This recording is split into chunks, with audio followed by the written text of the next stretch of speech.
Hello friends, welcome back to my channel.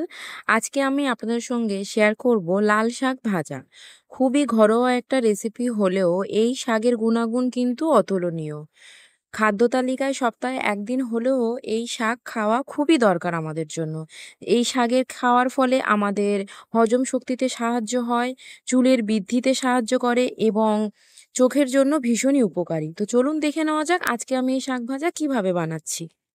প্রথমে কড়াইতে তেল দিয়ে দেব, কালো জিরে এবং শুকনো লঙ্কা ফোড়নে দিয়ে দেব।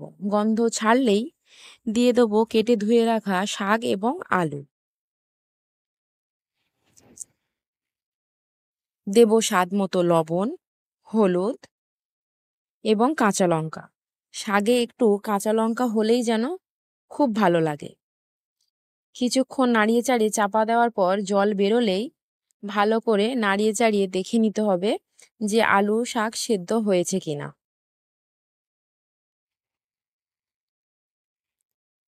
আলু শাক যখনই সেদ্ধ হয়ে আসবেই ভালো করে নাড়িয়ে চাড়িয়ে একটু ভাজা ভাজা যখনই হবে, দিব চিনি এবং আগে থেকে ভেজে রেখেছিলাম আমি বড়ি এবং কিছু চীনা বাদাম দিয়ে ভালো করে নাড়িয়ে চাড়িয়ে নেব।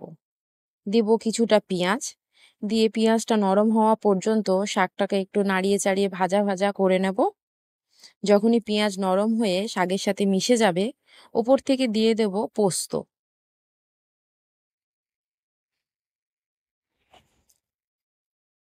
ভালো করে আরও একবার নাড়িয়ে চাড়িয়ে নিয়ে গ্যাস অফ করে দিলেই রেডি আমার লাল শাক ভাজা।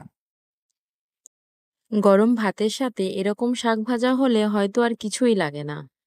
আপনারা বাড়িতে অবশ্যই বানিয়ে কমেন্ট করে জানাবেন কেমন হয়েছে।